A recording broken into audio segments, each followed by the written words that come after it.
नमस्ते दोस्तों। तो आप देख सकते हैं कि हमारा पहला वीडियो है बिजनेस स्टडीज का। ये न्यू प्लेलिस्ट रहेगा जो कि डेडिकेटेड रहेगा बिजनेस स्टडीज को। इसके पहले हम लोग ने 5 वीडियोस अपलोड था अकाउंटेंसी का, उसके पहले अपलोडेड था 9 वीडियोस इकोनॉमिक्स का। अब 23 मार्च को अकाउंट एग्जाम हो चुका। मुझे पूरा उम्मीद है आप सभी का एग्जाम बहुत बहुत अच्छा गया होगा। वो जो मैंने बहुत लिमिटेड कंटेंट कवर कर पाया था इकोनॉमिक्स एग्जाम के बाद अकाउंटेंसी के एग्जाम के अकॉर्डिंग 5 वीडियोस मैंने अपलोड किया था। तो मैंने उस पूरे पेपर को थॉरली एनालाइज किया और मैंने ये मतलब मुझे एहसास हुआ कि जो बच्चा साल भर पढ़ा होगा ना अकाउंटेंसी को अच्छे से और वो टीचर की बात माना होगा तो उसके लिए वो पेपर बहुत अच्छा था।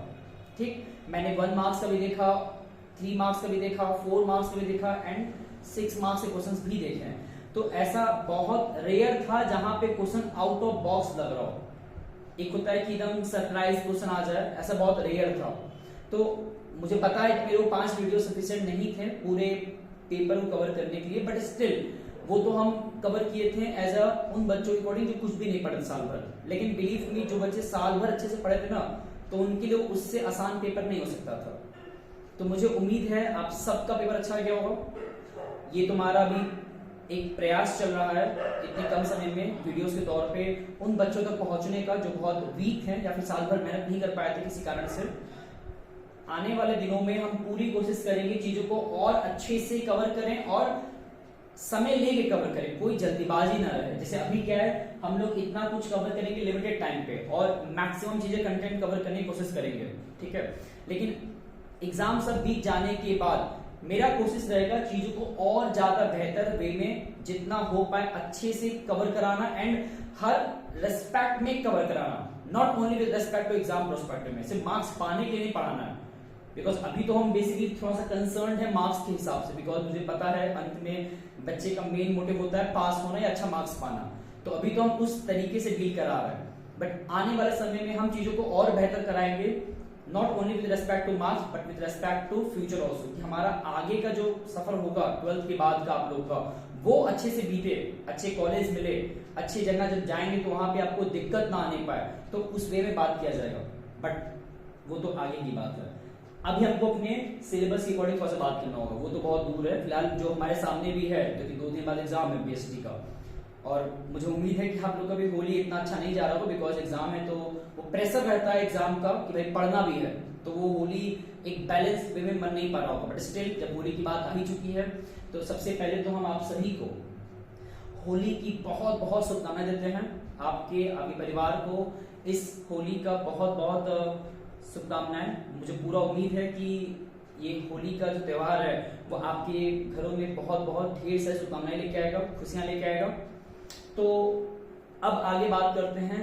हम लोग ने अकाउंटेंसी का जो पेपर था वो तो हम लोग अच्छे से देख लिए और मैंने तो थॉरली देखा है पेपर को।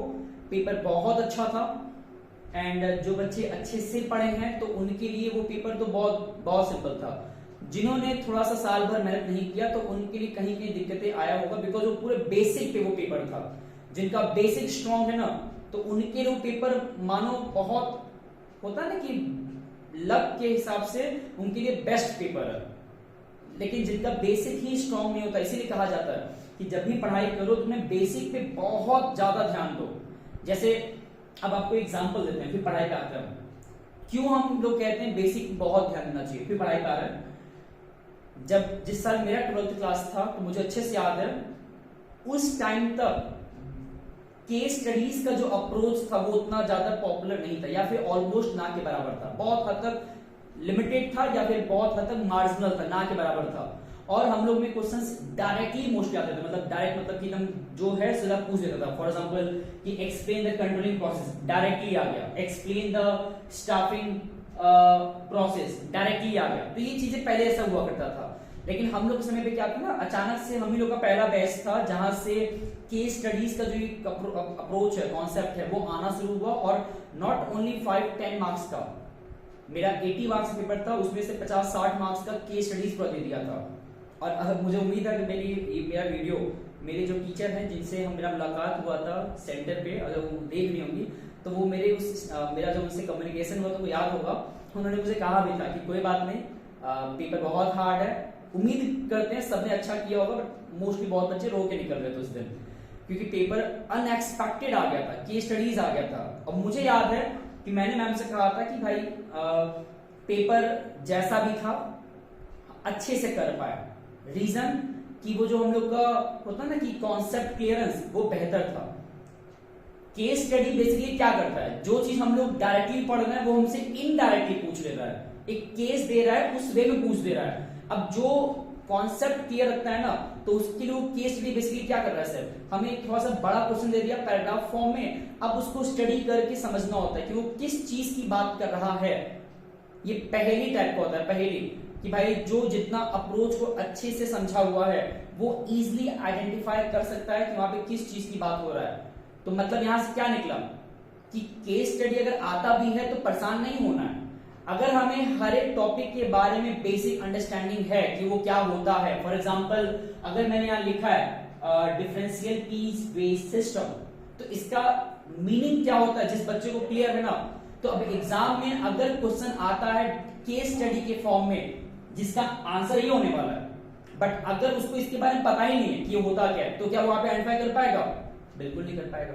जैसे अपनी बात बताएं तो अगर ये सवाल वहां पे आया था, फॉर एग्जांपल, अब मैं ईयर नहीं बता रहा बट एक बात बता रहा, तो वहां पे क्वेश्चन कैसे आ सकता है, बोल देगा कि एक ऑर्गेनाइजेशन है जहां पे वो जो ऑर्गेनाइजेशन के हेड है, जो टॉप पे बैठे, टॉप लेवल पे, वो लोग क्या कर रहे हैं, अपने वर्कर्स को, अपने स्टाफ को, अपने all over the stakeholder जो वहां पे काम कर रहे हैं डिफरेंट पोस्ट पे, उन सारे लोगों को वो क्या कर रहा है, डिफरेंट डिफरेंट पैसे प्रोवाइड कर रहे हैं। मतलब जो एकदम टॉप पे है वो अधिक पैसा पा रहा है, जो लोअर पे वो कम पैसा पा रहा है। इसको ऐसे कह सकते हैं कि एक ही ऑर्गेनाइजेशन में एक पर्सन 2000 भी कमाता है, एक पर्सन 20,000 भी कमाता है, एक पर्सन 2 लाख भी कमाता है और एक पर्सन 20 लाख भी कमाता है। तो मतलब एक ही ऑर्गेनाइजेशन में डिफरेंट पर्सन डिफरेंट इनकम क्यों अर्न कर रहे हैं, क्योंकि उन सभी का जो वैल्यू है उस कंपनी के अंदर वो डिफरेंट पोस्ट पे है। एक बहुत ज्यादा वैल्यू प्रोवाइड कर रहा है ऑर्गेनाइजेशन को, एक कम कर रहा है।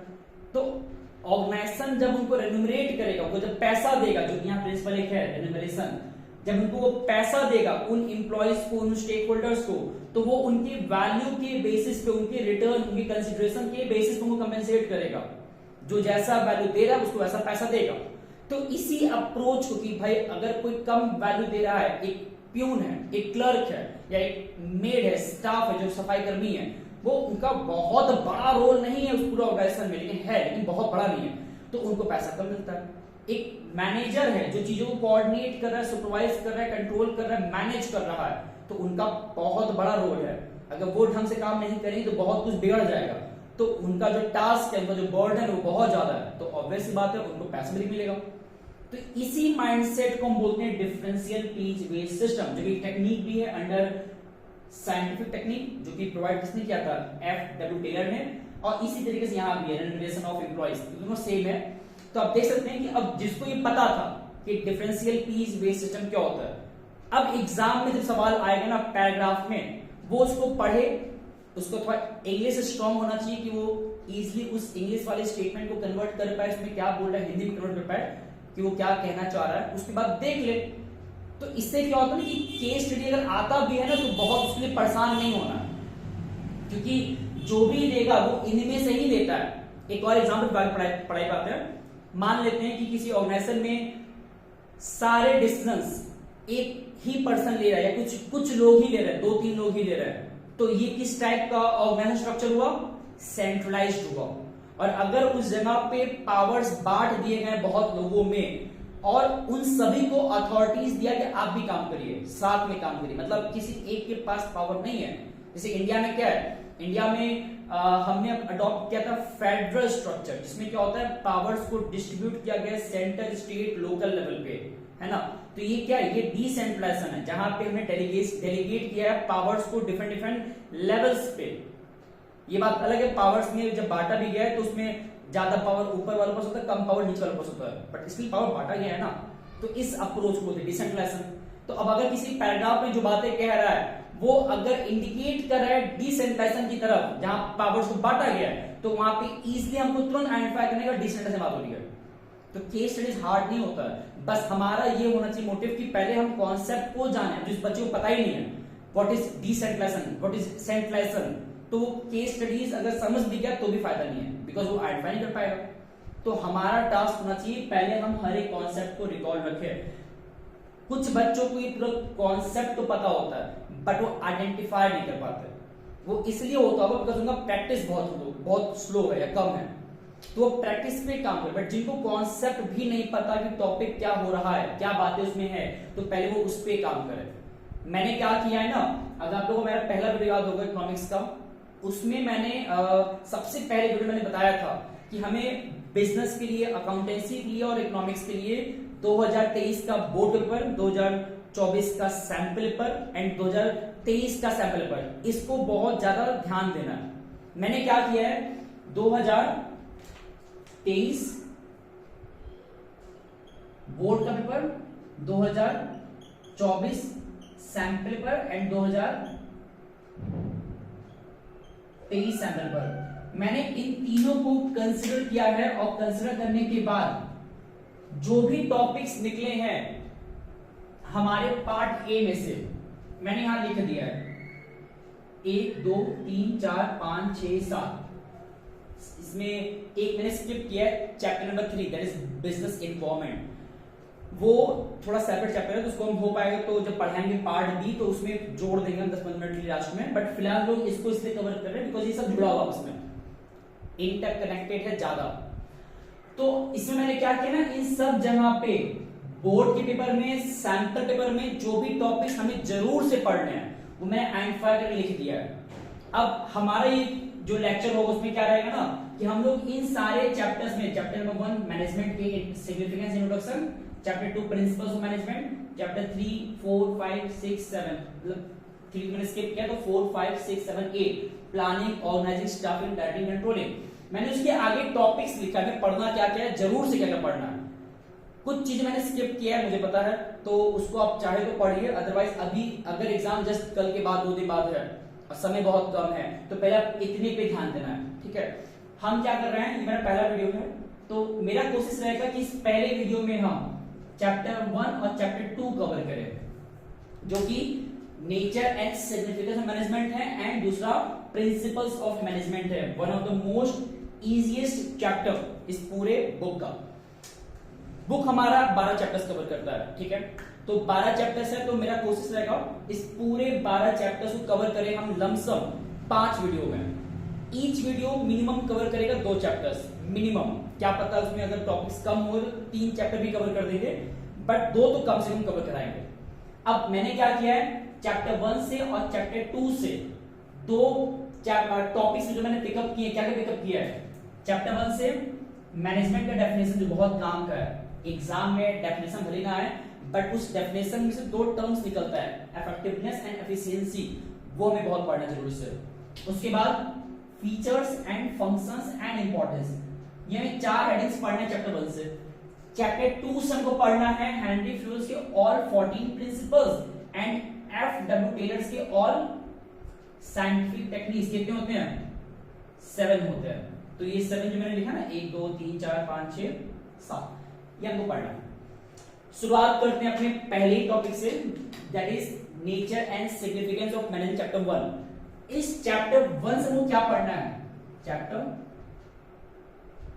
1 से 1 2 3 4 मैंने 4 हेडिंग्स लिखे हैं। अब ये 4 हेडिंग्स पहले एग्जाम में कैसे आएगा उस पे बात कर लेते हैं। हो सकता है कि एग्जाम में डायरेक्टली आ जाए, अगर बहुत लकी हुए तो डायरेक्टली आ जाए, कह देगा डायरेक्टली कि explain the functions of management, या explain the importance of management, या एक्सप्लेन द वेरियस सिग्निफिकेंस और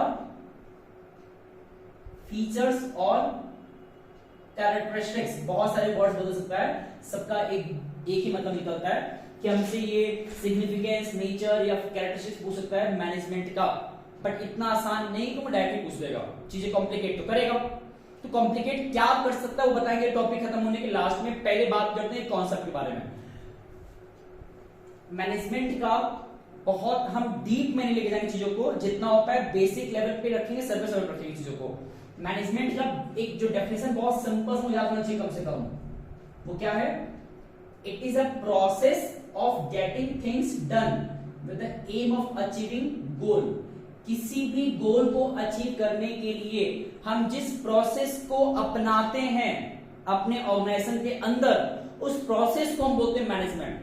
दोबारा सुन लीजिए, किसी भी गोल को जो अपना टारगेट सेट करते हैं पाने के लिए, उस गोल को अचीव करने के लिए ऑर्गेनाइजेशन के अंडर में, ऑर्गेनाइजेशन के अंदर हम जिस प्रक्रिया को, जिस प्रोसेस को फॉलो कर रहे होते हैं, उस प्रोसेस को हम बोलते हैं मैनेजमेंट। और मैनेजमेंट बेसिकली कोई हमको दिखता नहीं, इट इज बेसिकली इनविजिबल। वो एक प्रोसेस है, एक प्रक्रिया है, एक सिस्टम है जिसके तहत चीजें ऑपरेट हो रही होती हैं। अब वो जो सिस्टम है, जो मैकेनिज्म है, जो प्रोसेस है, वो बेसिकली दो चीज प्रोवाइड कराता है। गोल कैसे मिलता है, या तो मिलेगा इफेक्टिवली या मिलेगा एफिशिएंटली। इन दोनों के बीच में डिफरेंस एग्जाम में 2023 से भी आया था और मोस्टली पूछ देता है 1 नंबर या 2 नंबर के लिए। बहुत बेसिक डिफरेंस है। या 1 नंबर में पूछ देगा एमसीक्यूज फॉर्म में कि इफेक्टिवनेस क्या होता है, फिर एक केस दे देगा और कह देगा कि इस केस स्टडीज में किस चीज की बात हो रही है या क्या लैक हो रहा है। तो उसमें ऑप्शन दिया रहेगा, it lacks efficiency, it lacks effectiveness, it lacks both of them, it lacks none of this, none of the above. मतलब किसी भी तरीके से पूछा जा सकता है इस क्वेश्चन के बारे में, लेकिन हमें कम से कम पहले इसके बारे में पता होना चाहिए होता क्या है। तो दोबारा शुरू करते हैं। मैनेजमेंट का डेफिनेशन क्या था? It is basically the process through which we achieve the goal. किसी ऑर्गेनाइजेशन में किसी गोल को अचीव करने के लिए जिस प्रक्रिया को फॉलो किया जाता है, जिस प्रोसेस को फॉलो किया जाता है, उसको बोलते हैं मैनेजमेंट। और मैनेजमेंट जब हम गोल को अचीव कराते हैं ना, मैनेजमेंट करके, वो गोल हमें अचीव होता है या तो इफेक्टिवली या एफिशिएंटली। इफेक्टिवली मतलब क्या होता है? किसी भी काम को विद इन द टाइम करना, विद इन द टाइम करना, समय के विद इन में करना, मतलब ज्यादा समय ना लगने पाए, विद इन द टाइम अगर कोई काम हम कर पाते हैं तो वो इफेक्टिव होता है। इफेक्टिव मतलब किसी भी टास्क को करना विद इन द टाइम। इसको समझिए इस तरीके से कि किसी भी काम को करना, किसी भी सही काम को करना, दैट इज इफेक्टिव। लेकिन किसी भी काम को सही तरीके से करना, दैट इज एफिशिएंसी। दोबारा बोल दे रहा हूं, किसी भी सही काम को करना, दैट इज इफेक्टिवनेस। किसी भी काम को सही तरीके से करना, that is efficiency. Right task करना, that is effectiveness. Right way में टास्क को करना, दैट इज एफिशिएंसी। तो अगर हमसे कोई पूछता है कि इफेक्टिव क्या होता है, क्या बताएंगे? किसी भी काम को टाइम पे करना, भले उसमें जितना पैसा लग जाए, जितना हमारा कॉस्ट लग जाए, इररेस्पेक्टिव। अगर हमसे कहा गया है कि हमको 100 कपड़े बनाने हैं, 100 यूनिट ऑफ शर्ट बनाना है, तो हमने 100 शर्ट बना दिया विद इन द टाइम दिया गया था 1 महीना, बना दिए। ये बात अलग है कि उस 1 महीने के दौरान बनाते हुए हमने बहुत से वेस्टेज भी किया, बट हमको वेस्टेज से फर्क नहीं पड़ता, काम हो गया टाइम पे ना, और सही क्वांटिटी बन गया ना 1000। तो ऐसे केस में इफेक्टिव कहलाता है कि हमने सही काम कर दिया, सही समय पे कर दिया, लेकिन वो इफेक्टिव हुआ। What is efficiency? एफिशिएंसी मतलब होता है कि उसी काम को सही समय पे करने के बजाय हम उसमें ऑप्टिमम यूज को भी ध्यान दें। किस चीज का? रिसोर्सेज का, कि वो रिसोर्सेज वेस्ट भी ना हो। बहुत बार क्या होता है ना, हम चीजों को करते वक्त ये ध्यान देते नहीं कि वेस्टेज भी हो रहा है। जैसे अब मुझसे ये एक बहुत बड़ा मेरे अंदर ड्रॉबैक है कि हम जब कोई चीज पढ़ाते हैं तो हम बहुत बार टाइम को ध्यान देते नहीं है। कोई टॉपिक अगर होता है 10 मिनट का, वो एक्सप्लेन करते वक्त चला जाता है करीब 15-20 मिनट या 25 मिनट। तो ऐसे केस में हम क्या कहलाएंगे? हम कहलाएंगे इफेक्टिव, नॉट एफिशिएंट। हम चीजों को एकदम टाइम पे कवर नहीं कर पाते। मेरा लेक्चर कभी भी चला जाता है 1 घंटा तक, और मुझे बहुत लोग कंप्लेन करते हैं कि भाई इतना लंबा वीडियो क्यों बना देते हो। अब होता क्या है कि मेरे लिए एक बहुत बैड क्वालिटी है कि हम चीजों को समय देख के डिस्कस नहीं करते हैं। जब तक हम सेटिस्फाइड नहीं है तो उसको एक्सप्लेन करेंगे। हाँ, ये बात अलग है, मुझे थोड़ा सा प्रिसाइज करना है, जिसमें हम काम कर रहे हैं कि चीजों को कंसाइज रखें, बहुत ज्यादा उसको लेंदी में ले जाएं। तो कहने मतलब क्या है ना, एफिशिएंसी मतलब होता है कि हमको किसी भी जगह पे ज्यादा कॉस्ट नहीं लगने देना चाहिए। कॉस्ट को मिनिमाइज करना, कॉस्ट को मिनिमाइज करना, दैट इज एफिशिएंसी। और टाइम पे कोई काम को करना, टाइम पे किसी काम को करना, दैट इज इफेक्टिवनेस। इसमें हम काम को करने की बात कर रहे हैं, भाई काम हो जाना चाहिए किसी भी तरीके से, किसी भी कीमत पे, बाय एनी वे। बट यहां पे हमें सही तरीके से काम करना है, सही समय पे करना है और कम से कम कीमत पे करना है। कॉस्ट भी कम है। चाइना में क्या करते हैं, चाइना वाले चाइनीज कंपनीज का मोटिव क्या होता है भाई, उनको पैसा भी कम लगना चाहिए और समय पे काम हो जाना चाहिए, तो मतलब वो एफिशिएंसी पे काम करते हैं। और इंडिया वाले क्या करते हैं, उनको ना तो फर्क पड़ता है एफिशिएंसी से, ना फर्क पड़ता है इफेक्टिवनेस से, मतलब वो टाइम पे जल्दी कर भी नहीं पाते हैं और वेस्टेज भी ज्यादा हो जाता है। तो इसीलिए मैनेजमेंट पे बहुत देखा जाता है कि भाई कोई मैनेजमेंट तभी परफेक्ट कराएगा जब वो इफेक्टिवनेस पे काम किया, साथ ही साथ एफिशिएंसी पे भी काम किया। बैलेंस होना चाहिए, किसी एक को अचीव हो जाने से काम नहीं बनने वाला, दोनों में बैलेंस होना चाहिए, तब जाके वो मैनेजमेंट बेहतर होता है और वो ऑर्गेनाइजेशन ग्रो करता है। अब ये तो एक बेसिक डेफिनेशन दोनों के बारे में। एंड कॉन्सेप्ट था मैनेजमेंट का, it is a process, okay, getting the things done with the various activities, बहुत सारे काम करके। अब हमें पढ़ना है बेसिकली फीचर्स। अब फीचर्स में ध्यान देने की बात क्या है, मैनेजमेंट में क्या क्या क्वालिटीज हमको दिखता है, क्या क्या दिखता है। सबसे पहला, it is basically goal oriented. Her management में ये होता ही होता है कि वो गोल ओरिएंटेड बेसिस पे काम करता है। भाई कोई मैनेजमेंट बिना गोल के काम नहीं करने वाला, उससे फिर कोई मोटिवेशन ही नहीं रहेगा। भाई मोटिवेशन का मतलब क्या होता है कि हम कोई काम अगर कर रहे हैं तो कुछ पाने के लिए कर रहे हैं, अदरवाइज काम मतलब क्या रहेगा करने का। तो गोल ओरिएंटेड हमारा सबसे पहला फीचर होता है किसका, मैनेजमेंट का, तो ये हमें याद रखना पड़ेगा। दूसरा, परवेसिव, इसका मतलब एवरीवेयर।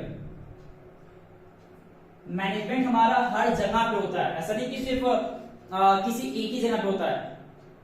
मैनेजमेंट हमें हर लेवल्स पे करना होता है, top level, lower level, middle level, everywhere.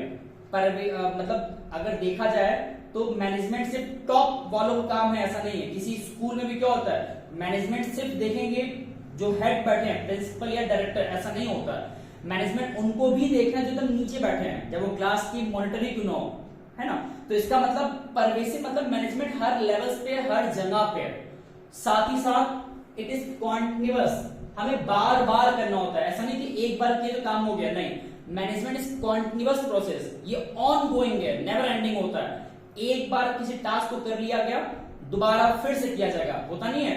एक बच्चा क्लास 11th में बहुत मेहनत किया और उसने पूरे साल भर अच्छे से प्लानिंग किया, ऑर्गेनाइजिंग किया, स्टाफिंग किया, डायरेक्टिंग किया, कंट्रोलिंग किया, अपना पढ़ाई की बात कर रहा है, और उसने बहुत अच्छा रिजल्ट पा लिया। तो 11th में 90% पास जाने के बाद क्या वो बैठ जाएगा क्या से?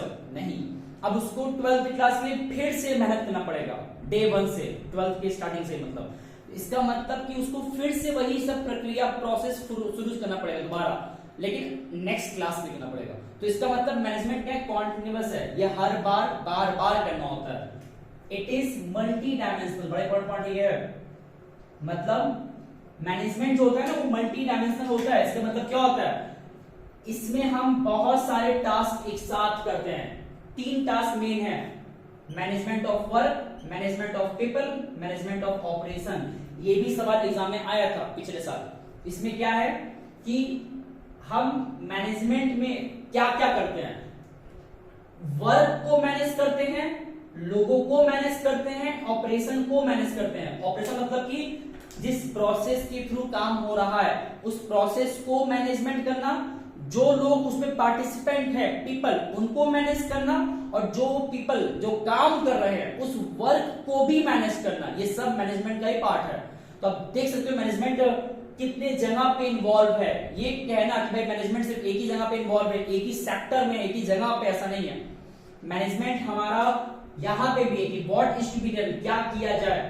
मैनेजमेंट यहां पे भी है कि कौन उसको करेगा, और मैनेजमेंट यहां पे भी है कि किस तरीके से वो होगा। तो ये बहुत इंपॉर्टेंट होता है कि मैनेजमेंट का जो एक तरीके से अफेक्ट है, उसका जो प्रभाव है वो हमको बहुत जगह पे देखने को मिलता है। उसके बाद ये डायनामिक है, बदलता रहता है। इसका सिंपल एग्जांपल है, जो मैनेजमेंट का प्रोसेस आज से 25, 30, 50 साल पहले रहा होगा, क्या वही आज भी है? नहीं, जमीन आसमान का फर्क आ चुका है। भाई मैनेजमेंट के लिए पहले क्या था कि चीजों को बहुत, जैसे एग्जांपल दे रहा हूं, 20 साल पहले उतना ज्यादा डिमॉन्स्ट्रेशन इफेक्ट पे जोर नहीं दिया जाता था। मैंने क्या बोला, 20-25 साल पहले डिमॉन्स्ट्रेशन मतलब चीजों को दिखावापन करना, मतलब बहुत ज्यादा एक तरीके से शो ऑफ करना, पहले उतना इसका शो ऑफ का कल्चर था ही नहीं। किसी कंपनी को उससे फर्क ही नहीं पड़ रहा है कि भाई मेरे प्रोडक्ट को वो प्रोडक्ट कैसा दिख रहा है, जो दिख रहा है वही चल रहा है लंबे समय तक। लेकिन आज क्या है, आज उनको समय समय पे बदलना पड़ता है, पैकेजिंग बदलना पड़ता है, उनका वे ऑफ जो फीचर्स है बदलना पड़ता है, लुक बदलना पड़ता है। ये दिखाता क्या है कि उनको समय के साथ अपना मैनेजमेंट के जो प्रोसेस है, उनका जो टेक्निक है बदलना पड़ता है। क्यों? क्योंकि डायनेमिक है, ये बदलता ही रहता है, कोई स्टैटिक नहीं कि हाँ जो है वो अभी भी आगे भी रहेगा। नहीं, जो अगर नोकिया ने गलती क्या किया, क्यों वो मार्केट से निकल गया? क्योंकि उसने अपने मैनेजमेंट प्रोसेस में डायनेमिज्म को एक्सेप्ट नहीं किया। वो अपने उसी कल्चर को कि भाई उसने हार्डवेयर पे काम किया, उसको कंटिन्यू कर रहा था, जबकि दुनिया बदल रहा था, जिसमें कि लोगों को फीचर्स चाहिए थे, उनको अच्छे क्वालिटीज चाहिए थे सॉफ्टवेयर तौर पे, और वो दे नहीं रहा था। वो अपने हार्डवेयर पे काम किए जा रहा था, तो इसलिए मार्केट से निकल गया, बिकॉज उसने डायनेमिज्म एक्सेप्ट नहीं किया। तो मैनेजमेंट इज बेसिकली डायनेमिक, बदलता रहता है। जो उस फ्लो के साथ चेंज होगा वो मार्केट में टिका रहेगा। जैसे आज क्या है, आने वाले 10 साल के बाद, ये हम स्ट्रांगली कहते हैं हर किसी को कि भाई आने वाले 10 साल के बाद जो चेंजेस 2014 या 2010 के बाद से लेके अभी तक हुआ है, उससे 5 से 10 गुना और ज्यादा बदलाव आने वाले 10 साल के बाद, जब से ये एआई टेक्नोलॉजी और एडवांस होगा हमारे मार्केट में, हमारे कंट्री में, वर्ल्ड में तो हो ही रहा है, हमारे इंडिया में मतलब, तो ये चीजों को और बदलेगा। तो जो उसके अकॉर्डिंग चेंज हो रहा है वो तो आगे बढ़ेगा, अदरवाइज जो लोग नहीं हो रहे वो पीछे रह जाएंगे, क्या मतलब मार्केट से निकल ही जाए। तो मैनेजमेंट बदलाव देखता है, चेंज होता है उसमें, और ये उसका बहुत की फीचर्स में आता है। And last point, it is group activity, मतलब इसमें बहुत लोगों का एक कोऑर्डिनेशन होता है। कोई एक पर्सन अकेले मैनेजमेंट नहीं करता, ना कर सकता है। अगर वो कर रहा है तो ये अपने आप में क्या है, वो अपने आप से धोखा कर रहा है और उस ऑर्गेनाइजेशन से भी धोखा कर रहा है। जैसे जैसे स्केल अप होता है ना, किसी भी ऑर्गेनाइजेशन की बात करें, जब वो बढ़ जाता है तो हमेशा वहां पे हमको एक टीम बनाना होता है, और उस टीम के बदौलत ही वो क्या होता है, ऑर्गेनाइजेशन और ज्यादा एक्सपेंड करता है। ऐसा इम्पॉसिबल है कोई एक ही पर्सन पूरे बड़े से ऑर्गेनाइजेशन को ऑपरेट करे और या फिर मैनेज करे। 12th क्लास का बिजनेस बेसिकली हमको कंपनी के प्रोस्पेक्टिव में पढ़ना होता है, किसी बड़े से फॉर्म के अकॉर्डिंग पढ़ना होता है। तो वहां पे जो मैनेजमेंट का प्रक्रिया है वो ग्रुप एक्टिविटी को मांगता है, कि वहां पे हमें एक साथ मैनेजमेंट में कोई एक ही पर्सन सब कुछ नहीं करता है। प्लानिंग के लिए अलग पूरा एक सिस्टम है, ऑर्गेनाइजिंग के लिए अलग है, स्टाफिंग के लिए अलग है, डायरेक्टिंग के लिए अलग है, कंट्रोलिंग के लिए अलग है। तो इतने लोग एक साथ मिलकर काम कर रहे होते हैं। जैसे अकेले टीसीएस में लाखों लोग हैं, और टीसीएस तो सिर्फ टाटा का एक छोटा सा ग्रुप है, टाटा और बड़ा एम्पायर है, उसमें से एक टीसीएस उसका एक हिस्सा है, उसमें लाखों लोग हैं। तो आप देख सकते हो कि भाई इतना बड़ा उनके पास पूरा स्टाफ टीम है जो पूरा कोऑर्डिनेट कर रहा है, मैनेजमेंट देख रहा है पूरे होल टाटा ग्रुप का। तो इसीलिए दिखा रहा है ग्रुप एफर्ट होता है, ग्रुप एक्टिविटीज में बहुत लोग पार्टिसिपेंट होता है। तो ये फीचर्स है। अब एग्जाम में क्या होगा ना, जिनको ये सब इतने फीचर भी कम से कम याद है ना, अब एग्जाम में है तो क्वेश्चन ऐसे दे देगा, केस स्टडी देगा और कह देगा कि इसमें कौन कौन से फीचर्स का बात कर रहा है, उसको आइडेंटिफाई करिए।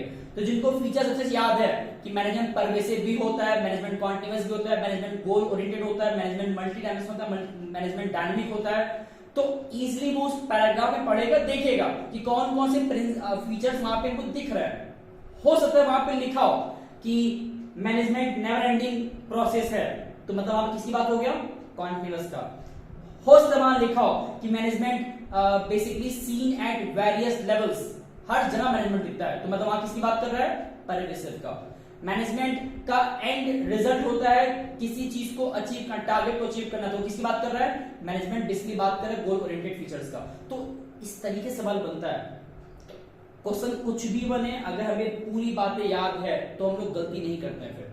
तो इसीलिए मेरा फोकस क्या है कि आपको हेडिंग को ढंग से बताना कि वो पहले हमें पढ़ना क्या क्या है, उसके बाद तो क्वेश्चन जो भी आएगा ना, उस पैराग्राफ में से, उस केस स्टडी में से इतना सा अगर हिंट मिल जाए कि वो किस चीज की बात कर रहा है, उसको जाके लिख दीजिए। 90% केस में गलत नहीं होता है, क्योंकि अगर हम कॉन्सेप्ट सही जानते हैं तो वहां पे गलती की गुंजाइश बहुत कम हो जाती है।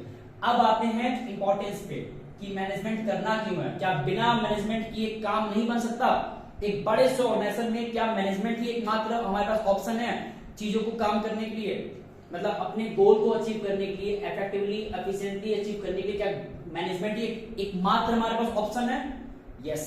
क्योंकि उसमें बहुत से इंपॉर्टेंस है। इंपॉर्टेंस मतलब हमें उससे कुछ मिलता है, बेनिफिट मिल जाता है। मैनेजमेंट के लिए क्या होता है, सबसे पहला हमारा गोल अचीव होता है अच्छे से। मैथ में एक टर्म होता है probability, possibilities of happening of uncertainty. वो अगर हम मैनेजमेंट करते हैं ना तो जो अनसर्टेन चीजें हैं वो घट जाता है, और जो पॉसिबिलिटीज ऑफ सक्सेस है वो क्या होता है, बढ़ जाता है। तो गोल पाने का जो संभावना है वो बढ़ जाता है अगर चीजों को मैनेज तरीके से किया जाए। और मैंने इसका बहुत पहले का बच्चों एग्जांपल दिया भी था, जब हमारा वर्ल्ड कप हुआ था 2023 में, जब इंडिया 23 में नहीं, लास्ट ईयर हुआ था, जब इंडिया हार गया था ऑस्ट्रेलिया से। और मैंने वहां बताया था कि ऑस्ट्रेलिया इसलिए जीता क्योंकि उनका जो मैनेजमेंट था बहुत स्ट्रांग था, उनका जो गोल था कि वो जीतना है वो बहुत स्ट्रांग था, इसलिए वो जीत पाए। उनको पूरा वेल प्लान्ड था, बॉलिंग से लेके फील्डिंग से लेके बैटिंग तक उन्होंने बहुत स्ट्रांग, मतलब उन्होंने गुड क्रिकेट खेला। इंडिया ने पूरे सीरीज खेला था, लेकिन जो फाइनल का उनका परफॉर्मेंस था फाइनल मैच में, वो कहीं ना कहीं लैग किया। ये नहीं कहते उन्होंने अपना बेस्ट भी किया, लेकिन लैग हुआ। और ऑस्ट्रेलिया अपने आप में बेस्ट उसने दिखाया था हर फील्ड में, ये कोई इसमें कोई हम बुराई नहीं कर रहे, ये फैक्ट है। तो इसका मतलब कि उन्होंने मैनेजमेंट से काम किया, ज्यादा अच्छे से काम किया, इसलिए उनको अपना गोल हासिल हुआ और बहुत स्मूथली हासिल हुआ। बहुत उनको सफर नहीं करना पड़ा कि भाई संघर्ष नहीं करना पड़ा जीतने के लिए। तो गोल ओरिएंटेड मतलब क्या होता है, गोल अचीवमेंट। मैनेजमेंट हमको हमारा गोल प्रोवाइड कराता है बहुत अच्छे से। उसके बाद ऊपर में बता दिया था कि मैनेजमेंट की बदौलत हम एफिशिएंसी अचीव कर पाते हैं, इफेक्टिवनेस अचीव कर पाते हैं, मतलब चीजें हमारा टाइम पे हो पाता है एंड हमारा जो कॉस्ट है वो कम लगता है। फिर जो हमारा ऑर्गेनाइजेशन है वो डायनेमिक रहता है, मतलब हमेशा चेंज को एक्सेप्ट करने के लिए तैयार रहता है अगर मैनेजमेंट अच्छे से हो रहा है तो। ऑन द स्पॉट बहुत बार हमको डिसीजन लेना पड़ता है। अब यहां बात करते हैं एमएस धोनी का। देख, आप कभी ध्यान दिए होंगे, उनका बहुत ऐसे स्पीच है जहां उन्होंने बताया है इंटरव्यू में भी और वेरियस प्लेसेस पे कि वो उनका डिस्टेंस बहुत सारे ऑन फील्ड की सिचुएशन के अकॉर्डिंग होता है। मतलब वो उनका जो मैनेजमेंट है ना वो बहुत हद तक डायनेमिक वे में काम करता है। ये इंपॉर्टेंस है क्योंकि कोई भी चीज फिक्स नहीं होता है। तो उनका जो उनका जो तरीका था वो हमेशा डायनेमिक वे में काम करता था। उन्हें पता था कि भाई अगर हम कोई चीज पहले से प्लान करके जाएंगे ना तो हो सकता है वहां पे चीजें हमारे अकॉर्डिंग ना हो रहा हो, क्या पता बारिश हो जाए, क्या पता कोई प्लेयर इंजर्ड हो जाए, तो हमें बहुत बार अपने गोल को एडजस्ट या फिर चेंज करना पड़ता है एज पर द सिचुएशन। तो मैनेजमेंट हमें क्या करता है ना कि डायनेमिक ऑर्गेनाइजेशन को बना के रखता है कि आप बहुत हद तक रिजिड नहीं कर सकते, फ्लेक्सिबल होना चाहिए। ये इसका इंपॉर्टेंस है। किसी भी सिचुएशन में अपने आप को ढाल लेने का जो ताकत है वो मैनेजमेंट ही प्रोवाइड करता है ऑर्गेनाइजेशन को, इस बात को याद रखिएगा।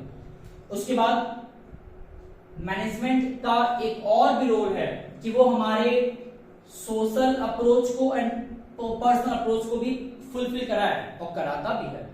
ये मैनेजमेंट का ऑब्जेक्टिव होता है।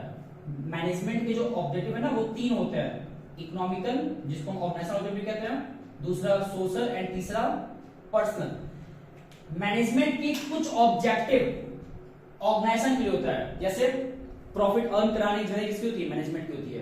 प्रॉफिट हो गया, एक्सपेंशन हो गया, ग्रोथ हो गया, सर्वाइवल हो गया, ये सब ऑब्जेक्टिव इकोनॉमिकल होता है, ऑर्गेनाइजेशन का होता है, और इसको अचीव करना किसको जिम्मेदारी मैनेजमेंट का होता है। उसी प्रकार social objective and personal objective भी कौन अचीव कराएगा, मैनेजमेंट। जैसे कि एक मिनट,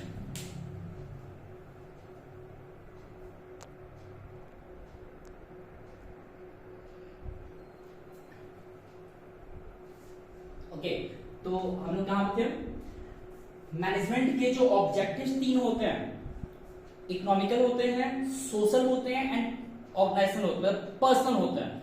इकोनॉमिकल मतलब होता है वो ऑब्जेक्टिव मैनेजमेंट का जो बेसिकली ऑर्गेनाइजेशन के लिए होता है, जैसे कि सर्वाइवल, ग्रोथ एंड प्रॉफिट या एक्सपेंशन।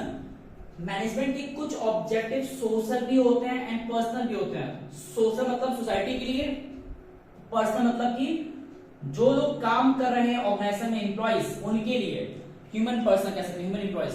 तो बहुत बार क्या होता है ना कि मैनेजमेंट की वजह से ही हम अपने कुछ सोशल ऑब्जेक्टिव को पा सकते हैं, पा पाते हैं, जैसे कि एम्प्लॉयमेंट जनरेट करना, अडल्ट्रेटेड प्रोडक्ट को मार्केट में प्रोवाइड ना करना, मिलावट वाला सामान, या फिर गुड क्वालिटी प्रोडक्ट को प्रोवाइड करना, ठीक, या फिर गवर्नमेंट के स्कीम से सपोर्ट करना, सोशल वेलफेयर करना, ये तमाम जो चीजें ना, पॉल्यूशन क्रिएट ना करना, ये सब हो पाता है जब मैनेजमेंट अपना काम अच्छे से करता है तो, बिकॉज वो सोशल ऑब्जेक्टिव को भी देखता है, ध्यान देता है, वो सिर्फ इकोनॉमिकल पे काम नहीं करता। जैसे टाटा ग्रुप ने क्या किया था जब कोविड था, तो उन्होंने बहुत हद तक सपोर्ट किया लोगों को ताकि कोविड में जो दिक्कतें आ रही हैं वो सही हो सके। तो टाटा ग्रुप के बिहाफ पे उनका जो मैनेजमेंट टीम है वो इस चीज को देख रहा था कि सोशल ऑब्जेक्टिव पूरा किया जाए।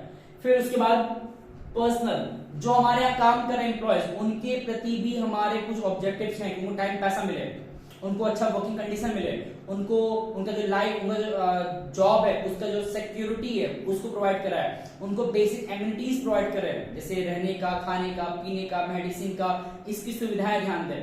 तो इसका मतलब सब कुछ हासिल हो पाता है जब मैनेजमेंट अच्छे से काम करता है, बिकॉज वो मैनेजमेंट ही है जो इन चीजों पे ध्यान देता है, तो इंपॉर्टेंस नहीं आता है। अब एग्जाम में ये सवाल डायरेक्टली अगर आ गया, explain the various importance of management, तो ये हमें पॉइंट मिनिमम 4-5 पॉइंट सफिशिएंट है। अब आखिरी पॉइंट इस चैप्टर का, that is functions of management, कि मैनेजमेंट में कौन कौन से फंक्शंस परफॉर्म होते हैं। अच्छी बात क्या है, जो हमारे चैप्टर है कहां से 4 से लेके 8 तक, यही हमारा बेसिकली मैनेजमेंट के फंक्शंस हैं। फंक्शन मतलब प्रोसेस भी कहा जा सकता है, कि मतलब मैनेजमेंट में कौन कौन से फंक्शंस परफॉर्म हो रहे होते हैं। 5 कैटेगरीज बनाया गया है मैनेजमेंट के फंक्शन या प्रोसेस में। पहला प्लानिंग, दूसरा ऑर्गेनाइजिंग, तीसरा स्टाफिंग, चौथा डाइटिंग एंड पांचवा कंट्रोलिंग। हम लोग इन्हीं 5 पॉइंट्स को ही डिटेल में पढ़ेंगे चैप्टर में, तो यहां पर नाम सुन लीजिए। और बहुत जगह क्या होता है ना, इन 5 ही प्रोसेस को या फंक्शंस को हम एक और फंक्शन आता है मैनेजमेंट का जिसको बोलते हैं कोऑर्डिनेशन। क्या बोलते हैं? कोऑर्डिनेशन। तो कोऑर्डिनेट भी होना चाहिए इन सब के बीच में। मैनेजमेंट का जो फंक्शंस है ना वो बेसिकली 5 होते हैं main: planning, organising, staffing, directing and controlling. किसी भी काम को करने के सबसे पहले अगर मैनेजमेंट करना है तो पहले प्लानिंग करना होता है। प्लानिंग का मीनिंग जब वहां पढ़े वहां बताएंगे हम। प्लानिंग के बाद ऑर्गेनाइज करना होता है, एक अच्छे से वे उसको सेटअप किया जाता है, फिर उसको स्टाफ किया जाता है, वहां पे लोगों को फिलअप किया जाता है, फिर डायरेक्शन, उनको एक प्रॉपर डायरेक्शन देना होता है कैसे वो काम करेंगे। लास्ट कंट्रोलिंग, उनके एक्टिविटीज को मॉनिटर करना, कंट्रोल करना कि जैसा हमने कहा था क्या वो वैसे ही काम कर रहे हैं या जैसे हमने चाहा था क्या वैसे ही काम हो रहा है। इन चीजों को देखना ही पूरा मैनेजमेंट का टास्क होता है। और इन 5 के बीच में आपस में कोऑर्डिनेशन भी रहना चाहिए, तालमेल होना चाहिए, वो एक साथ कोऑर्डिनेट करते हुए आगे बढ़े और बार बार इसी काम को अच्छे से करे, because of it is continuous. तो इसी प्रोसेस को हमको डिटेल में आगे पढ़ना रहेगा। तो एग्जाम में अगर प्रोसेस आया तो ये लिखना पड़ेगा। इंपॉर्टेंस, फीचर्स, ये सब पूछ सकता है घुमा के भी, तो डायरेक्टली ही पढ़े ऐसा जरूरी नहीं है। अब ये चैप्टर 1 था। चैप्टर 2 से हमको बेसिकली पढ़ना 2 चीजें।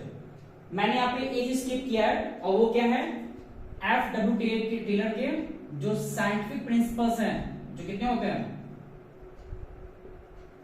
4 होते हैं। मैंने इन 4 को स्किप किया है, बट इन 4 को हम कंक्लूड कर देंगे इस वीडियो क्लास में। बट फिलहाल शुरुआत करते हैं चैप्टर नाम से। चैप्टर नाम क्या है? Principles of management. मैनेजमेंट करने के भी कुछ सिद्धांत हैं, प्रिंसिपल्स हैं। जैसे होता नहीं है कि हम जब कोई गेम खेलते हैं तो उसके भी कुछ नियम कायदे होते हैं, तो मैनेजमेंट भी अगर कर रहे हैं तो उसके लिए में कुछ प्रिंसिपल्स दिए गए हैं। उन प्रिंसिपल्स को अच्छे से इंप्लीमेंट करने के बाद मैनेजमेंट को अच्छे से होने का जो चांसेस वो बढ़ जाता है। मतलब जो मैनेजमेंट का एंड गोल है, क्या गोल है कि चीजें हमारे अनुकूल हो, हमारे हिसाब से हो, हमारा गोल हमको अचीव हो सके effectively and efficiently, and come से कम कॉस्ट में हो सके, बेस्ट रिटर्न मिल सके। ये सब होगा जब हम बेसिक बातें जिसको हम प्रिंसिपल्स कह रहे हैं वो मान लें। ये पहले प्रिंसिपल दिया किसने है? 2 पर्सन ने, Henri Fayol and FW Taylor. जो प्रिंसिपल्स इन्होंने दिया है हेनरी फ्यूल ने, हम उसको कहते हैं Henry fuels 14 principles.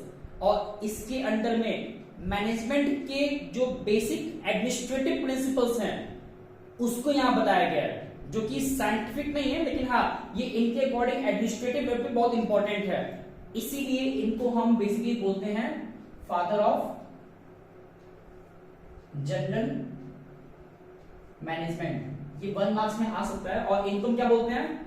Father of scientific management. तो इनको कहते हैं साइंटिफिक मैनेजमेंट, उनको बोलते हैं फादर ऑफ जनरल मैनेजमेंट। इनका जो फुल नेम है FW, Frederick Winslow, Frederick Winslow Taylor.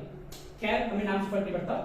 Henry fuel के जो 14 प्रिंसिपल्स हैं, इन्होंने क्या बातें बताया मैनेजमेंट को लेके, ये 14 प्रिंसिपल्स जनरली बता रहे हैं, इंप्लीमेंट आज भी होते हैं, हर ऑर्गेनाइजेशन इंप्लीमेंट करता है, एंड बहुत इंपॉर्टेंट है एंड बहुत प्रैक्टिकल है। ऐसा नहीं कि बहुत ही इम्प्रैक्टिकल है, भाई कोई फॉलो नहीं करता, नहीं। जितना बड़ा ऑर्गेनाइजेशन उसको स्ट्रिक्टली सारे प्रिंसिपल्स को फॉलो करना होता है, और हम इसको कॉम्प्लिकेट ना होने पाए तो आपको हम इसको बताएंगे, आप के स्कूल के एग्जाम्पल के बेसिस पे ज्यादा से कनेक्ट एंड कोरिलेट कर पाएंगे चीजों को। जैसे पहला प्रिंसिपल क्या बोलता है? Division of work. ये क्या होता है? किसी भी काम को डिवाइड करना स्मॉल स्मॉल पार्ट्स में बहुत जरूरी है। एक बड़े से टास्क को अगर करवाना है बहुत से लोगों से, तो बेस्ट क्या है? मैंने पहले बोला बहुत से लोगों से, क्योंकि यहाँ पे ग्रुप एफर्ट था, बहुत लोग रहते मैनेजमेंट के दौरान। तो अगर मुझे बड़े से काम करवाना है बड़े ज्यादा लोगों से, तो बेहतर क्या है? उस काम को बांट दिया जाए और सब में दे दिया जाए कि भाई सब लोग अपना काम करो। देखो इससे क्या होता है ना कि जो हमारा वो टास्क है उसके पूरे होने के चांसेस बढ़ जाते हैं। कोई एक ही पर्सन काम करेगा, पूरा टास्क करेगा तो बड़ा मुश्किल है। जैसे स्कूल में क्या होता है ना कि प्रिंसिपल जो होते हैं वो बहुत से वर्क को डिस्ट्रीब्यूट करते हैं, पहले तो एडमिनिस्ट्रेटिव डिपार्टमेंट में, फिर वहां से एचओडीज में, फिर वहां से टीचर्स में, फिर वहां से इस क्लास की मॉनिटर्स में। तो ये क्या दिखा रहा है कि हमने काम को बांटा, और बांटने से क्या हो रहा है? वर्कलोड जो था टॉप लेवल पे वो बढ़ जाता है, कम हो जाता है, और इससे क्या होता है कि वो जो प्रेशर है वो रिलीफ होता है, तब वो अपना अदर मेन कोर एक्टिविटीज पे ध्यान दे पाता है। तो ये बहुत इंपॉर्टेंट है अंडर हेनरी फ्यूल। तो फिर इनका मानना क्या था कि मैनेजमेंट अगर करना है, इनका मानना यह था कि अगर मैनेजमेंट करना है तो कुछ कुछ बेसिक जो क्राइटेरियाज हैं उसको फॉलो किया जाए। फॉर एग्जांपल काम को बांटा जाए, कंप्लीट टास्क को डिवाइड कर दे स्मॉल स्मॉल पार्ट्स में, ताकि सब में दे दिया जाए। अब सब में अगर बांटना भी है, जिसको कि हम आगे कहेंगे डिसेंट्रलाइजेशन, तो ऐसा नहीं कि काम ऐसे रैंडमली किसी को बांट देना, नहीं, जैसा उसका नेचर उसके हिसाब से बांटना है, जैसा उसका वर्क क्वालिफिकेशन उसके अकॉर्डिंग बांटना है। मतलब काम को बांटना तो है, लेकिन एक तरीके से बांटना है कि कोई दिक्कत भी ना आने पाए।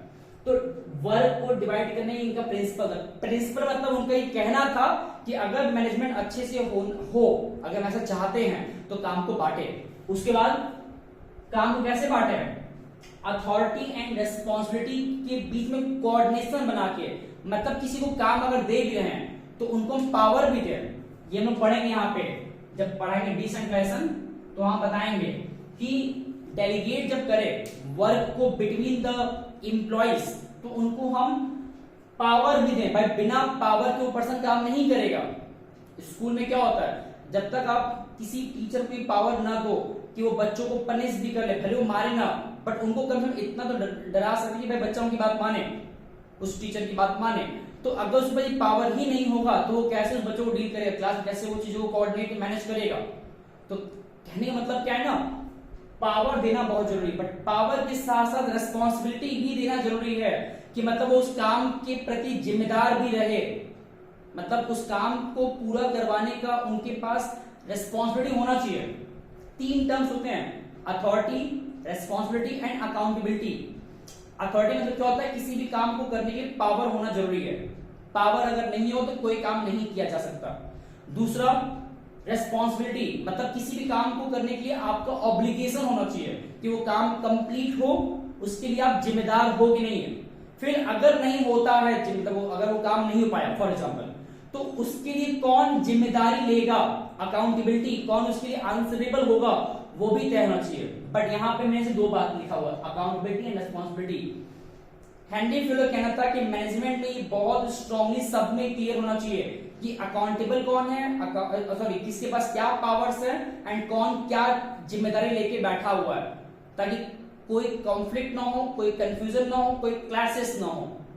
तीसरा क्या है, डिसिप्लिन, किसी भी अगर हमसे कोई पूछे इन सारे प्रिंसिपल में सबसे टॉप मोस्ट प्रिंसिपल कौन सा है, तो बिना सोचे बिना कह सकते हैं discipline is the most important principle, क्योंकि विदाउट डिसिप्लिन किसी भी अदर प्रिंसिपल का अच्छे से परफॉर्म हो पाना नेक्स्ट इम्पॉसिबल है।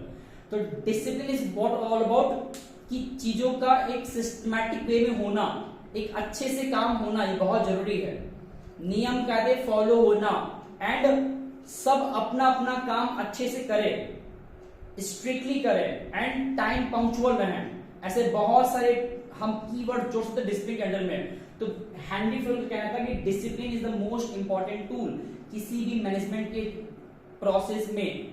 डिसिप्लिन में हम क्या जोड़ सकते हैं कि वहां पे हर एक काम एक प्रोसेस के तहत हो, फॉलो हो रूल्स रेगुलेशंस, नियम कायदे जो भी बनाए गए हैं उसको स्ट्रिक्टली माना जाए, कोई कंफ्यूजन ना हो किसी के बीच में, सबको अपना अपना काम पता रहे, कोई दूसरों को इंटरफियर ना करे, दूसरों को कॉन्ट्राडिक्ट ना करे, दूसरों को सपोर्ट करे, सब तमाम डिसिप्लिन में आता है। एंड अनफेयर अनप्रोडक्टिव जगह पे इन्वॉल्व ना हो, ऐसे बहुत जो बात जोड़ा जा सकता है।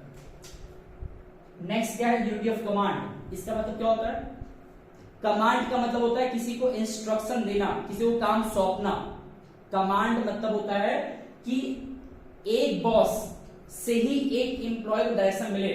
मान लेते हैं फॉर एग्जांपल कि अगर एक एम्प्लॉय है, उसको दो बॉस ने इंस्ट्रक्शन दिया, अब वो बेचारा एम्प्लॉय किसकी बात माने, कौन से बॉस का काम पहले करे, और जिसको स्किप कर दिया तो बुरा मान जाएगा।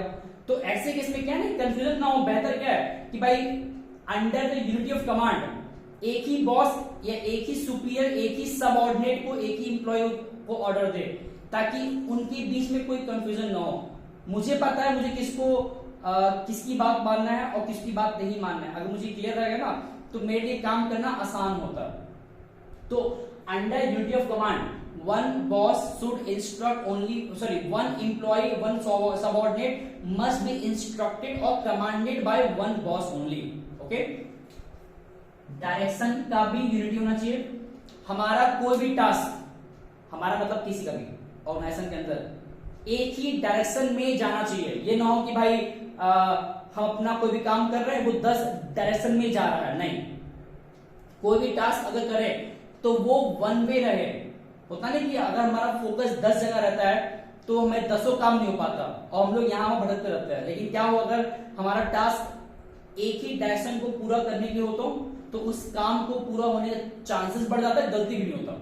तो ऑर्गेनाइजेशन में जब मैनेजमेंट हो रहा हो तो हमें हमेशा एक ही फोकस लेके चलना चाहिए, that is unity of direction, कि वन टास्क वन है, कि हमें जो भी हमारे यहाँ जो लोग हैं सबका एक ही गोल।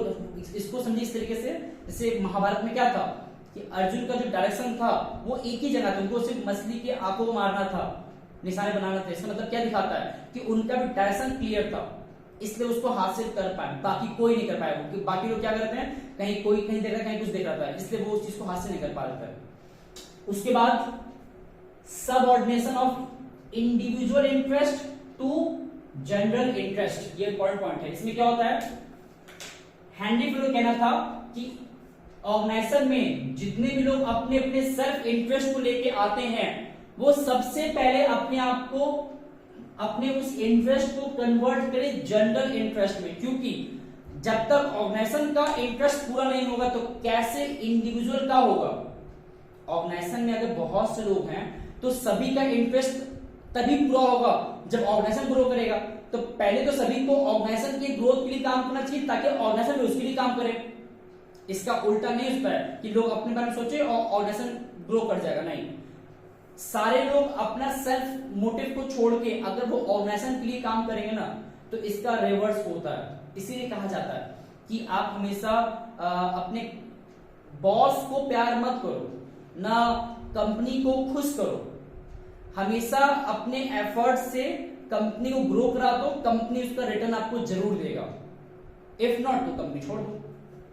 नेक्स्ट क्या है, रेन्यूमरेशन ऑफ द एम्प्लॉयज। इसका मतलब क्या होता है, अपने एम्प्लॉयज को सही तरीके से रेन्यूमरेट करना बहुत इंपॉर्टेंट टास्क है मैनेजमेंट के अंदर में। और इसीलिए यहाँ पे एचआर का भी कॉन्सेप्ट आ चुका है, एचआरएम जिसको बोलते हैं, ह्यूमन रिसोर्स मैनेजमेंट, कि मतलब जो हमारे यहाँ काम कर रहे हैं उन्हें कैसे कंपेंसेट करे, कैसे पैसा दे या सही तरीके से रेन्यूमरेट किया जाए, ये बहुत जरूरी है। अगर हमने ज्यादा दिया तो दिक्कत, कम दिया तो दिक्कत, तो ऑप्टिमम कैसे दे, ये बेसिकली बहुत इंपॉर्टेंट आ जाता है कि अपने एम्प्लॉयज को सही तरीके से रेन्यूमरेट करना। बिकॉज अगर हमने किसी एम्प्लॉय से ज्यादा काम करवा लिया बट पैसा कम दिया तो बुरा मान जाएगा। किसी को ज्यादा पैसा दिया और वो काम कम कर रहा है तो दूसरा डीमोटिवेट हो जाएगा। तो ये जो हो ना एक तरीके से कंफ्यूजिंग कंडीशन, ये ना होने पाए, तो ये तभी होगा जब हम इस पे ध्यान देंगे। और नेक्स्ट क्या है, सेंट्रलाइजेशन एंड डिसेंट्रलाइजेशन, जो मैंने बताया वहां पढ़ाएंगे हम। एक ऑर्गेनाइजेशन में सेंट्रलाइजेशन एंड डिसेंट्रलाइजेशन दोनों का अपने आप में ड्रॉबैक तो है। इसका मतलब क्या होता है, जहां पे सारे पावर्स कुछ लोगों के ही पास हैं। इसका मतलब क्या होता है, जहां पे पावर्स जो हैं वो डिस्ट्रीब्यूटेड है अमंग्स मैनी। तो अगर इन दोनों की बात करें, ये भी सही नहीं है, ये भी सही नहीं है, दोनों का एक्सट्रीम होना, मतलब सारे पावर्स कुछ के पास है या सारे पावर्स बांट ही दिया गया सब में, दोनों अपने आप में इलॉजिकल है। दोनों को बैलेंस अगर किया जा सके वो अपने आप में बेस्ट होता है, क्योंकि कुछ पावर्स हमको रखने पड़ते सेंटर लेवल पे। जैसे अगर हमको रूल्स बनाना है तो वो सेंट्रल जो लोग बैठे हैं टॉप पे वही बनाए, लेकिन अगर हमको वर्क करना है तो वो नीचे लोग ही एक्सेस कर सकते हैं। तो डिसेंट्रलाइजेशन भी जरूरी है एंड सेंट्रलाइजेशन भी जरूरी है। दोनों का ऑप्टिमम बैलेंस, ये हमें हेनरी फील्ड के इस प्रिंसिपल में बताया गया है कि दोनों में अच्छे से कोऑर्डिनेशन रहना चाहिए, ये बहुत जरूरी है, जो कि मैनेजमेंट ही कर सकता है। नेक्स्ट क्या है, स्केलर चेन। इसमें क्या होता है, इसमें हमें किसी भी टास्क को करने के लिए मैनेजमेंट में एक स्केलर चेन होना चाहिए, मतलब एक पूरा रूट होना चाहिए, प्रोसेस होना चाहिए, जिसमें कह सकते हैं एक सिस्टमैटिक फ्लो होना चाहिए किसी भी टास्क को करवाने का। होता क्या है ना, जैसे बड़ा सा ऑर्गेनाइजेशन है तो वहां पे हर लेवल्स पे लोग बैठे हुए हैं, तो हर लेवल तक पहुंचने के लिए ना एक चेन होता है जिसको हम एक तरीके से कह सकते हैं रूट होता है, और वो रूट बहुत रिजिड होता है, उसको ब्रेक करना आसान नहीं होता। फॉर एग्जाम्पल अगर मुझे मिलना है फॉर एग्जाम्पल यहाँ के डीएम से, तो हम डायरेक्टली जाके उनसे नहीं मिल सकते, उसके लिए पहले मुझे जो प्रोसेस है वो फॉलो करने होते हैं। या फिर मुझे मिलना सीधा पीएम से, प्राइम मिनिस्टर से, तो और मुश्किल है, क्योंकि उसमें क्या है कि उनको मुझे पूरा मतलब एक हिसाब से पूरा जो प्रोसेस है फॉलो, उसमें मेडिकल चेकअप दिया जाता है और ये भी देखना पड़ता है कि मेरा टास्क क्या है, क्या वो रेलेवेंट बात है कि इररिलेवेंट है। अगर इररिलेवेंट हो तो मुझे मिलने का बात भी नहीं करने देंगे, देखने भी देंगे। तो इसका मतलब क्या है, बहुत हद तक देखा जाता है कि स्केलर चेन मैनेजमेंट का एक इंपॉर्टेंट एक टास्क होता है, जिसमें क्या होता है चीजें सिस्टमैटिक वे में हो रहा होता है, बट ऐसा नहीं कि इसको ब्रेक नहीं कर सकता। ब्रेक तभी करते जब वो बहुत अर्जेंट हो। और ब्रेक कैसे करते हैं, अब एक प्रोसेस है गैंट प्लान। जैसे फॉर एग्जांपल अगर हमको ए से सी तक जाना है तो हमको पूरा एक प्रोसेस फॉलो करना होता है, यहां से ऐसे जाना पड़ता है इस तरीके से। लेकिन अगर इन केस फॉर इमरजेंसी है तो इस चेन को ब्रेक कर सकते हैं, लेकिन वो ब्रेक करने की जो प्रोसेस क्या बोलते हैं, उसको बोलते हैं गैंग प्लैंक। क्या बोलते हैं, गैंग प्लैंक, जो कि बहुत ज्यादा इंपॉर्टेंट नहीं है, इसको भी स्किप कर सकते हैं। लेकिन हाँ ये बस मान लीजिए कि मैनेजमेंट में क्या होता है ना, एक पूरा चेन होता है जिसके थ्रू पूरा हर एक प्रोसेस हो रहा होता है। उस सिस्टमैटिक प्रोसेस को ही बोलते हैं, उस सिस्टमैटिक जो चेन इफेक्ट है उसको बोलते हैं स्केलर चेन। नेक्स्ट क्या है, ऑर्डर। ये थोड़ा इंपॉर्टेंट है। ऑर्डर का मतलब किसी को इंस्ट्रक्शन देना, इसकी बात यहां नहीं हो रही है। ऑर्डर का मतलब यहां पे है चीजों का ऑर्डरली प्लेस होना बहुत जरूरी है। मतलब मान लेते हैं कि एक मेडिसिन शॉप है, अगर उनको अपने मेडिसिन शॉप को अच्छे से मैनेज करना है तो ये बहुत जरूरी है कि उनको अपने हर एक मेडिसिन का जो पोजिशनिंग है कि मेडिसिन कौन से कहां क्या रखना है वो सोचना पड़ता है, ताकि उनका जो मेडिसिन है उनको पता रहे कि कौन सा मेडिसिन कहां रखा है, ताकि कोई कस्टमर का मेडिसिन मांगने आए तो उनको खोजना ना पड़े उस पूरे शॉप के अंदर। होता नहीं है कि कस्टमर अगर आया तो वो जो दुकानदार है उसको पता है कि वो मेडिसिन किस कोने में रखा है, वो तुरंत वहां जाके उठा लेता है। मतलब उसने हर एक मेडिसिन का ऑर्डरली प्लेसमेंट रखा है, जिस वजह से उसका जो मैनेजमेंट है, शॉप को चलाने की जो प्रक्रिया है बहुत अच्छे से हो पा रहा है। क्यों? क्योंकि उन्होंने प्रिंसिपल ऑफ ऑर्डर को स्ट्रिक्टली फॉलो किया है। इमेजिन करिए कि अगर वो पूरा जो प्रोडक्ट है, जो मेडिसिन, उसको मिसमैच कर दिया जाए, यहां का वहां रख दे, तब वो जो दुकानदार है उसको बड़ा मुश्किल हो जाएगा उस कस्टमर को डील करने में फिर, क्योंकि उसे खुद खोजना पड़ता है मेडिसिन कहाँ रखा हुआ है। तो मतलब मेडिसिन का सही जगह पे ऑर्डरली प्लेस होना बहुत जरूरी है उस शॉप ओनर के लिए। तो हैंडी टू बोलते हैं कि हमें हर एक चीज को ऑर्डरली प्लेस करना चाहिए। इक्विटी, ये बड़ा इंपॉर्टेंट है। इक्विटी मतलब क्या होता है कि हमें अपने मैनेजमेंट में जितना हो पाए एक इक्विटेबल सिचुएशन रखना चाहिए, मतलब भेदभाव तो ना होने पाए। ओके, इतना देखिए।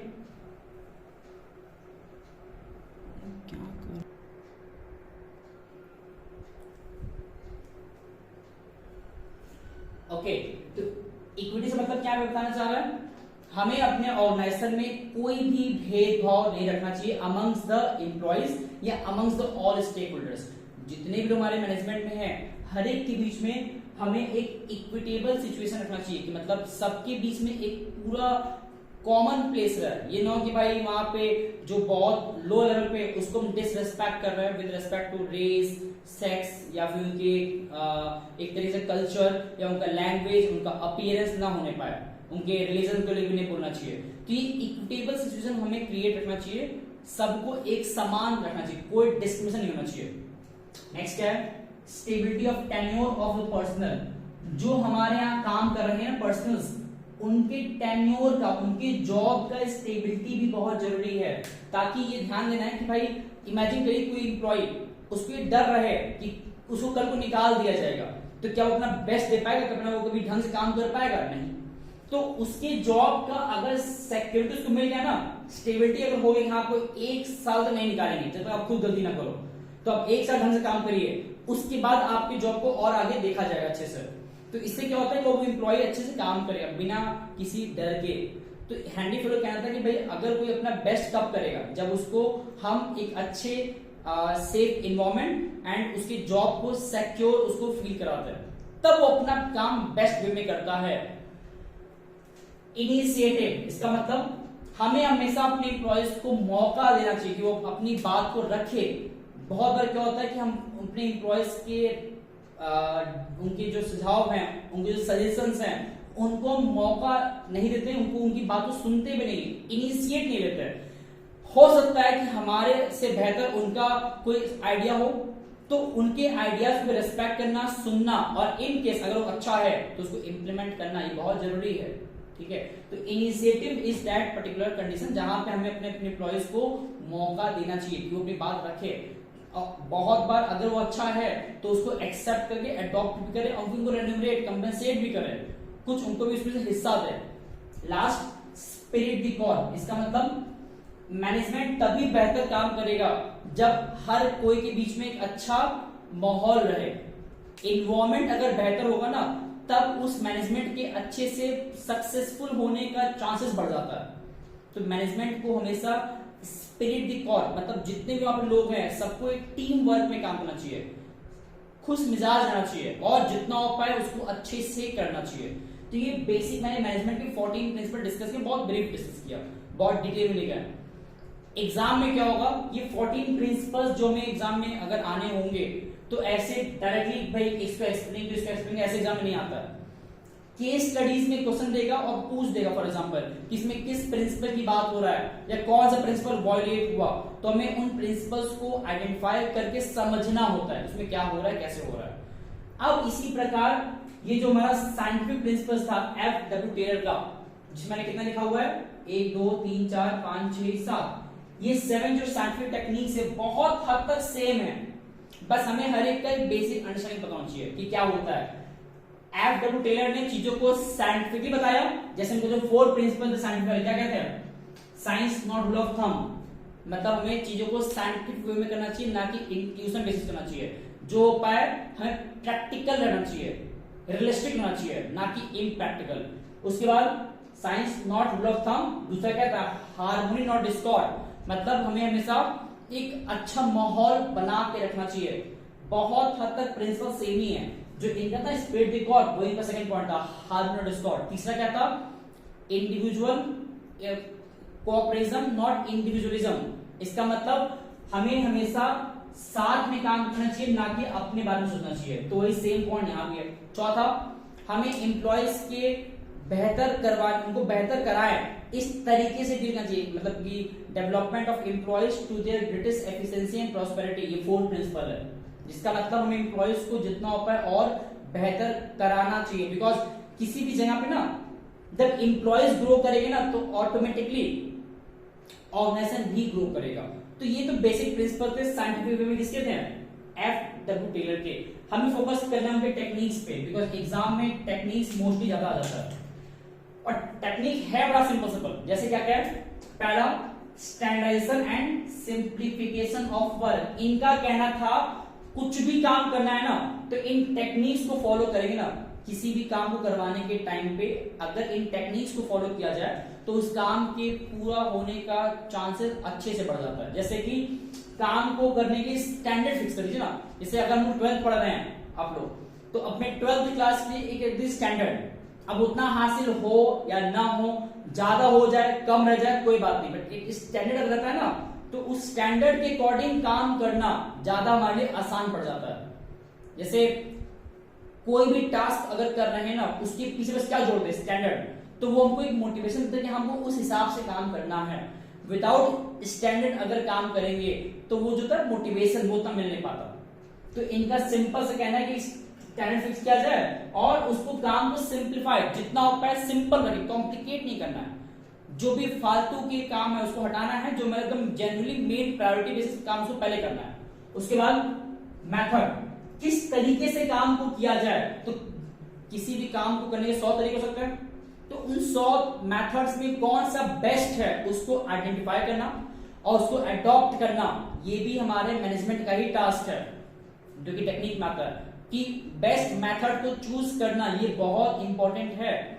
जैसे अभी हम पढ़ा रहे हैं, हो सकता है इसी चीज को पढ़ाने के 10 और भी तरीके हों, हो सकता है कल को हम इसको पढ़ाएं फिर एक प्रॉपर स्मार्ट टीवी पे, तो वो इससे ज्यादा बेहतर होगा पढ़ाने में, उतना मुझे लिखना नहीं पड़ेगा, तो या फिर उसमें विजुअल्स जोड़ पाएंगे, फोटोज दिखा पाएंगे, पिक्चर्स दिखा पाएंगे। तो कहीं ना कहीं मेथड बहुत से होते हैं, हमें बेस्ट मेथड को अडॉप्ट करना होता है ताकि हमारा जो रिटर्न है वो अच्छा मिल सके।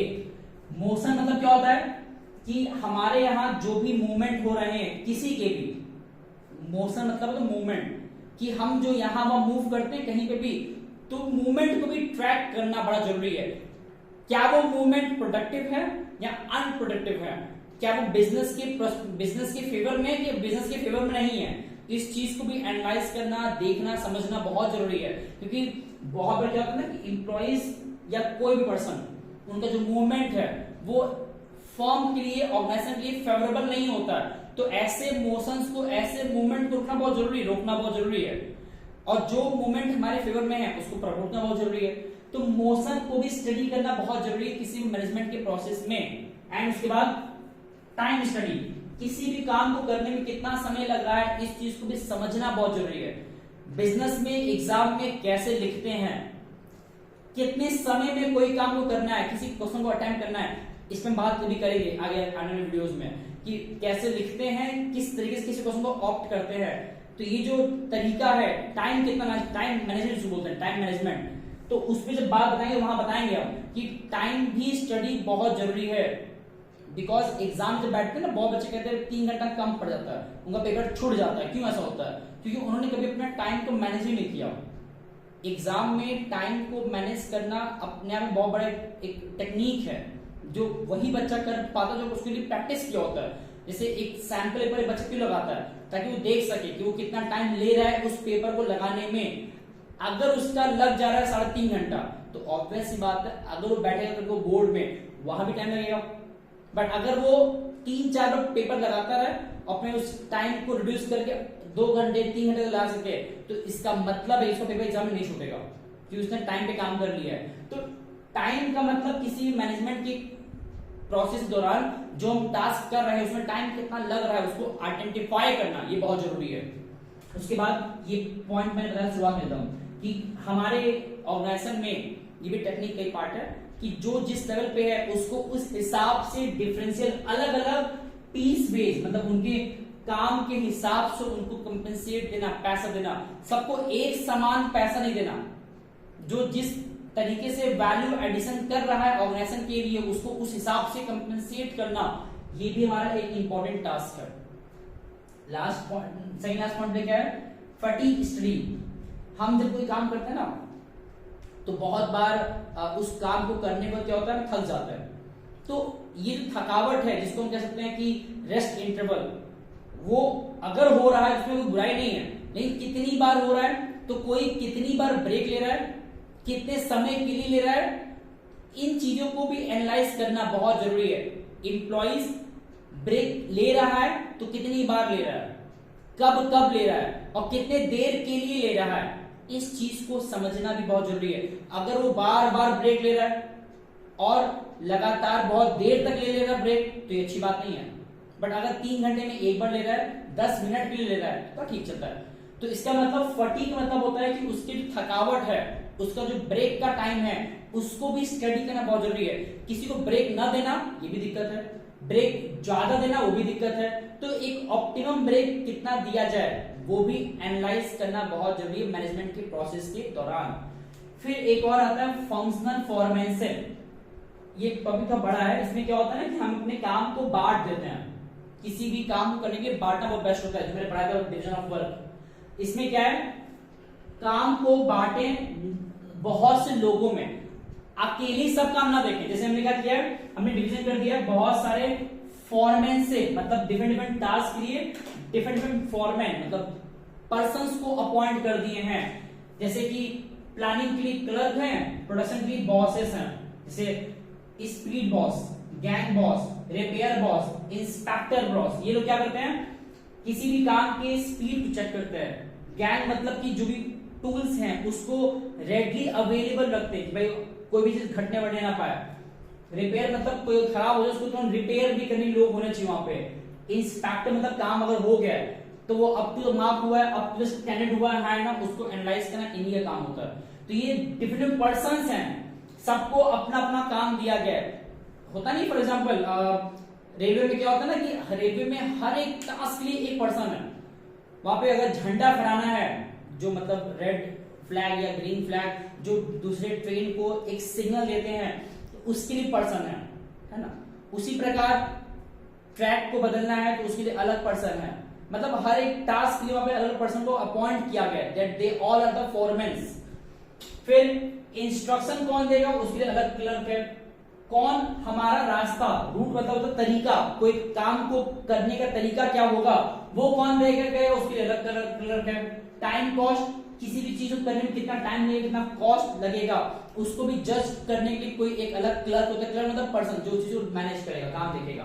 एंड डिसिप्लिनरी, वही सेम कि उस ऑर्गेनाइजेशन में डिसिप्लिन को कौन मेंटेन रखेगा, उसके लिए भी एक पर्सन होता है। स्कूल में भी पता है इसी तरीके से बहुत सारे पर्सन होते हैं जो डिफरेंट टास्क वहां पे देख रहे हैं कि एक पर्सन का काम होता है कि वो हर पीरियड खत्म होने के बाद बेल बजाता है ना। सफाई के लिए अलग पर्सन होता है, झाड़ू अलग लगाता है, पोछा कोई और लगाता है, या स्टाफ को ब्रेकफास्ट पहुंचाना, चाय पहुंचाना, उसके लिए अलग पर्सन होते हैं। तो मतलब हमने क्या किया, डिफरेंट टास्क के लिए गेट कीपर अलग होता है, एंट्री बनाना अलग होता है। तो ये दिखा रहे हैं कि बहुत से क्लर्क बना के रखे हैं, बहुत सारे फोरमैन बना के रखे हैं अपने टेक्निक के तौर पर मैनेजमेंट के अंडर में। तो इतने सारे कॉन्सेप्ट है। अगर हम लोग को एग्जाम के टाइम पे इन सारे बातों के बारे में एक बेसिक अगर अंडरस्टैंडिंग है ना, तो वहां पे जब क्वेश्चन आए केस स्टडी फॉर्म में, एक बार उसको स्टडी करना होता है, सिर्फ रीड करना होता है। और रीड करते ही हमें जिस भी टॉपिक के बारे में वहां पे एक बार हिंट लग रहा है कि हाँ ये हो सकता है, लिख देना चाहिए, क्योंकि उसके सही होने का चांसेस बहुत ज्यादा है। अगर हमको पूरा अंडरस्टैंडिंग है तो मोशन हो गया, टाइम हो गया, मेथड हो गया, ये सब बहुत आसान है। बस हमको ये देखना पड़ता है यहाँ किस चीज की बात हो रही है। हम लोग ने अभी चैप्टर 1 और 2 कवर किया है, एक बेसिक में बहुत डीप में गए एंड चीजों को थोड़ा सा हम ब्रीफ रखे थे, बहुत डिटेल में नहीं गए। तो इसको हम लोग इतने ही रोकते हैं। अभी मैंने बात किया चैप्टर 1-2 का, ठीक है। और चैप्टर 1-2 हमारा बेसिकली 16 मार्क्स कवर करता है हमारे बोर्ड में 80 में से। नेक्स्ट जो वीडियो रहेगा वो 4-5 रहेगा, चैप्टर 4-5 जो कि 40 मार्क्स कवर करता है, प्लानिंग एंड ऑर्गेनाइजिंग। उसके बाद जो वीडियो रहेगा स्टाफिंग टाइपिंग कंट्रोलिंग, वो 20 मार्क्स कवर करता है। तो मेरा कोशिश रहेगा कि हम पहले पार्ट ए की बात करें।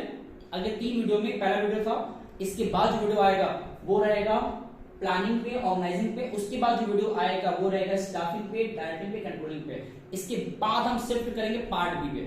तो कोशिश करिए इन सारे टॉपिक्स को एक बार किताब से रीड कर लीजिए। इतनी बातें अगर याद रहता है एग्जाम के टाइम पे, तो वहां पे कुछ भी क्वेश्चन आएगा उसको फेस करने में बहुत दिक्कत नहीं आता। तो आज के इस लेक्चर को यहाँ रोकते हैं। इसको दोबारा किताब से पढ़ना है, देखना है कैसे क्या है, और हर एक कॉन्सेप्ट को अच्छे से याद रखना है। एग्जाम वीडियो जब बन जाएगा 4-5 टॉपिक्स मैक्सिमम कवर हो जाएगा, तब हम बताएंगे कैसे लिखना होता है बिजनेस में, वो आगे की बात है।